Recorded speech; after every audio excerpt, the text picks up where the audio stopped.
Apa kabar sahabat Arfianku? Semoga masih tetap sehat. Kisah ini diceritakan Jae Huan telah kehilangan orang-orang terkasihnya karena pembunuh sadis yang masih saja berkeliaran di luar sana. Tidak tinggal diam, Jae Huan segera mencari tahu sosok pembunuh tersebut yang ternyata adalah Jin Hyuk, pembunuh yang tidak segan menghabisi korbannya. Jae Huan memendam rasa benci kepada Jin Hyuk dikarenakan 2 tahun yang lalu Jae Huan pernah mengalami kisah yang menyedihkan. Dia harus kehilangan sosok sahabat sekaligus kakak iparnya yang dibunuh oleh penjahat berupa pembunuh berantai. Kemarahan atas kematian sahabatnya membuat Jae Huan bertekad untuk memburu sang pembunuh tersebut. Akhirnya, Jae Huan bertemu dengan sang pelaku, Jin Hyuk, dan karena suatu hal, keduanya mengalami insiden. Jae Huan dengan ceroboh justru ingin menghabisinya sendirian. Di tengah misi tersebut, mereka justru mengalami kecelakaan. Setelahnya Jae Huan menyadari bahwa tubuhnya telah ditukar dengan tubuh si pembunuh, Jin Hyuk. Demi menghindari berbagai insiden yang tidak diinginkan ke depannya, Jae Huan memulai kembali mencari sosok Jin Hyuk. Mari kita simak alur ceritanya. 자, 주목! 자, 모든 인원, 여기 실종 20명 데리고 가가지고 계곡 아래에서부터 역으로 치고 올라가고. Saat ini rekan-rekan polisi dibantu tim SAR sekarang dalam misi pencarian Pak Jae Huan dan Kim Hyuk si tersangka pembunuh, di mana mereka telah hilang di dalam hutan saat misi pengejaran Kim Hyuk. Tiba-tiba pimpinan mendapat telepon dari markas pusat bahwa pencarian harus dihentikan, karena sudah 1 bulan tidak ada hasilnya. 새끼들 홈페이지 가서 동영상 봐라. 알겠습니다. 야, 정호야. 그 지난주에 네가 갔다 왔지?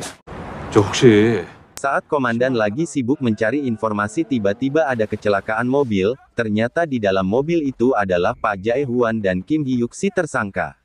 Mereka berdua langsung dilarikan ke rumah sakit. Jae Huan terkejut ketika melihat wajahnya sendiri telah berubah menjadi wajah Kim Hyuk. Ternyata hilangnya mereka selama 2 bulan berarti Kim Hyuk telah menukar wajahnya dengan wajah Pak Jae Huan demi melakukan penyamarannya. Kim Hyuk yang telah menyamar menjadi Pak Jae Huan pura-pura lupa ingatan demi sempurnanya penyamarannya. Sedangkan Pak Jae Huan yang wajahnya telah berubah menjadi Kim Hyuk berusaha menjelaskan kepada rekannya sebagai polisi, sebut saja dia Mingsu. Panjang lebar Pak Jae Huan menceritakan kebenaran bahwasannya dirinya bukanlah Kim Hyuk melainkan Jae Huan. Mendengar penjelasan itu Mingsu kebingungan, dia langsung bergegas pergi ke rumah Jae Huan untuk menemui Kim Hyuk yang telah menyamar menjadi Pak Jae Huan. Dengan beberapa pertanyaan yang ditanyakan kepada Kim Hyuk, Mingsu mengamati gerak-gerik tubuh dan caranya bersikap. Mingsu pamit pulang, dan langsung pergi menyelidiki tempat yang diceritakan Jae Huan. Di sisi lain Kim Hyuk mengunjungi Pak Jae Huan ke rumah sakit. Kim Hyuk mengancam Jae Huan agar menuruti semua perintahnya atau tidak Kim Hyuk akan membunuh istri dan anak Jae Huan. Jae Huan tak berdaya, Kim Hyuk meminta Jae Huan menceritakan semua identitasnya. Dengan terpaksa Jae Huan menceritakannya lalu Kim Hyuk merekamnya. 내 아내를 만난 건 내 와이프는. Mingsu telah tiba ke tempat yang diceritakan Jae Huan. Di situ ada tempat seperti ruang isolasi, di dalamnya banyak benda dan alat medis dan itu sesuai dengan apa yang diceritakan Jae Huan. Di situ Mingsu mulai meyakini bahwa Jae Huan benar telah ditukar wajahnya oleh Kim Hyuk.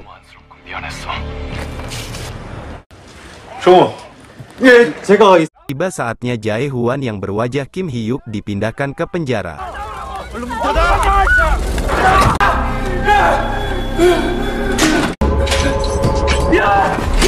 Jae Huan mengalami depresi, dia melukai kepalanya sendiri dengan membenturkan kepalanya ke tembok hingga akhirnya dia terluka parah pada kepalanya dan harus dilarikan ke rumah sakit. Di saat perjalanan menuju rumah sakit Jae Huan berhasil melarikan diri. Pada malam hari Jae Huan mencoba masuk ke halaman rumahnya, namun Kim Hyuk telah mengetahui keberadaannya, dan di situ Kim Hyuk melemparkan sebuah telepon genggam agar bisa berkomunikasi. Di situ Kim Hyuk meminta agar Jae Huan tidak bertindak tanpa perintahnya. Dan di situ Kim Hyuk meminta Jae Huan untuk mencari dan menangkap 3 temannya yang juga menjadi tersangka dalam setiap kasus pembunuhan. Keesokan harinya Jae Huan langsung melakukan apa yang diperintahkan oleh Kim Hyuk. Dia menghubungi Mingsu agar menyusulnya ke tempat yang dituju. Di situ Jae Huan bertemu seorang kakek yang ternyata dia adalah salah satu komplotan pembunuhan. Karena disangka berkhianat, kakek itu menyerang Jae Huan yang disangka Kim Hyuk. Untung saja Ming Su cepat datang dan membantu Jae Huan menangkap kakek itu. Kemudian Jae Huan dan Ming Su membawanya ke daerah Chonghua, tempat di mana saat Jae Huan disekap oleh Kim Hyuk. Di situ Jae Huan dan Ming Su menyekap kakek itu untuk diinterogasi tentang keberadaan dua teman Kim Hyuk lainnya yang ikut andil dalam setiap kasus pembunuhan.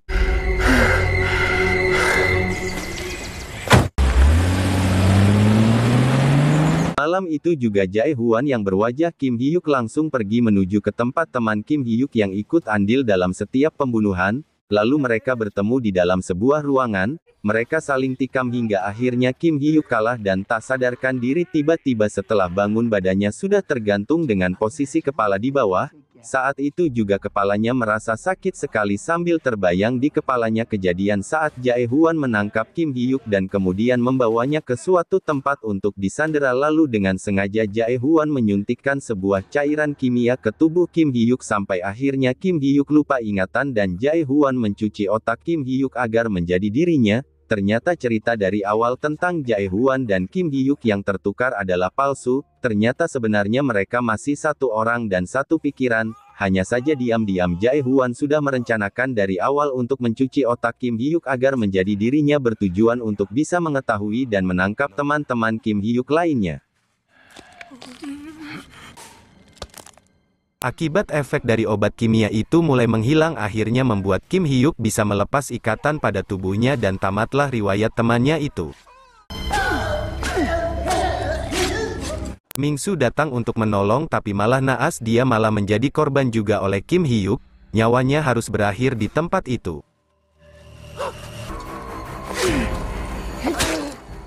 Selanjutnya satu orang lagi yang harus dibereskan oleh Kim Hyuk.